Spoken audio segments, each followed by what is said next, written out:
Tusok-tusok. Food known by many and satisfies the cravings of those who consume it. Food known for its cheap price and distinct tastes. Food known for its impact to Filipinos. But what is tusok-tusok?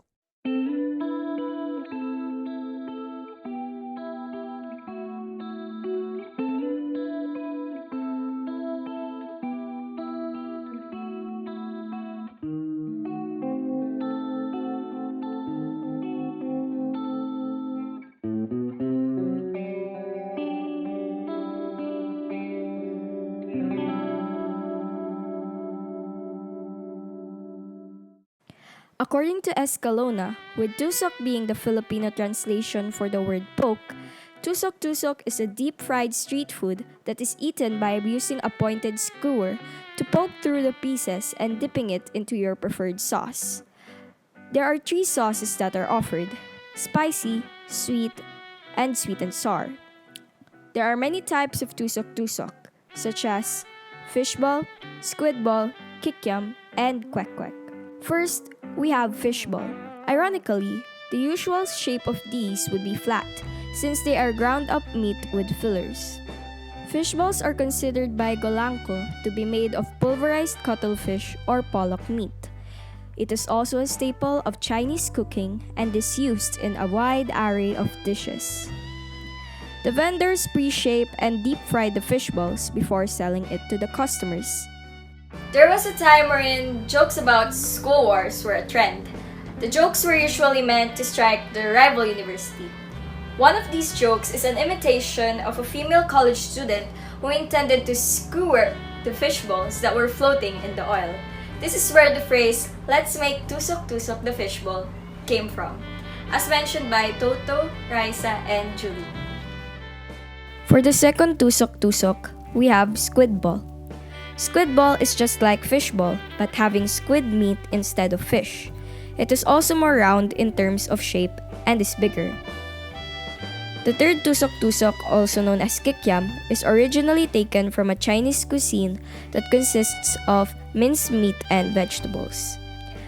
As stated by Escalona, the version of the street food vendors in the Philippines are more scrimped, since they instead use fish meat and a lot of fillers. They are brown and have the size of a finger. Fourth, we have kwek-kwek. This one isn't easy to miss because of its vibrancy and its bright orange color. It could deceive someone who doesn't know what it is by making him or her think that it's sweet. But no. Escalona says that it's actually a quail egg that is coated with orange batter and then deep fried. In the Philippines, taking a short break at work in the afternoon is just as important as any break in the day. Filipino students and workers are often given a 15 to 30-minute break to eat or take a quick nap. Filipinos usually spend this time by having a snack, commonly referred to as merienda. Some of the common foods that Filipinos enjoy are tusok-tusok. Fish balls, kikiam, and chicken balls started appearing in supermarket freezers, enabling people to serve these at home.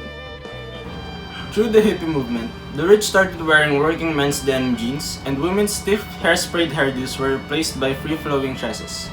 By the 1980s, rich young girls wearing uniforms of exclusive Catholic schools were curious enough about how the other people lived to try street food, which their parents had warned was unsanitary.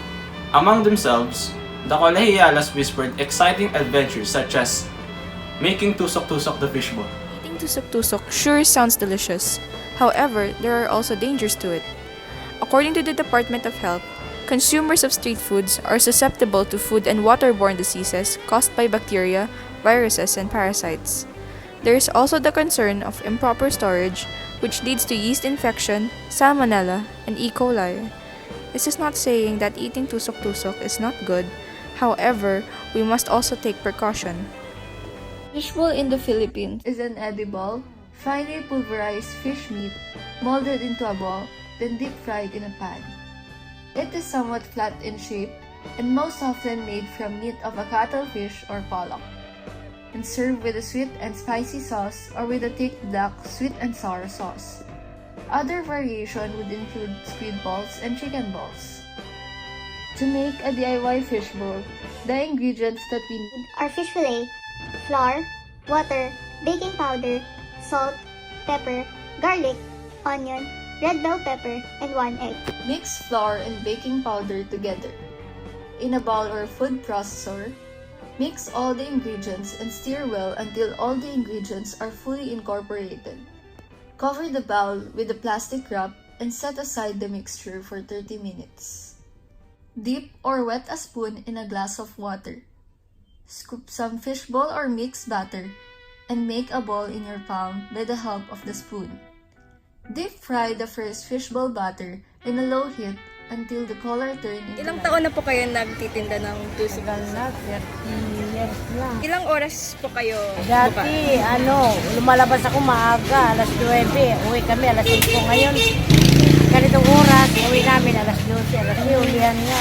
Saan niyo po nakuha yung ingredients ng sa palengke po? Paano niyo po siya pine-prepare? Sa ngayon, sa iskinita muna kami, saka ako lumalabas pag wala nang huli. Grabe ang huli. Kung okay lang po sa inyo na tanongin, magkano po yung kinikita niyo araw? Kung walang huli, sa isang buwan, siguro 30. Ngayon, nagkinikita na namin, uwi kami, malinis, 400, 300. Pag linggo lang maganda ang kita.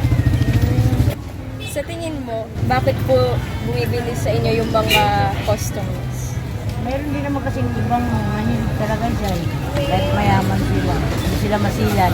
Meron naman iba masilan. Kasi sa nangyari nga nung hulihan, kakain pa lang, tatakbo na. Kaya mas gusto ko yung gobyerno noon kaysa ngayon. Ngayon, parang mahirap, lalo tayo pinahihirapan.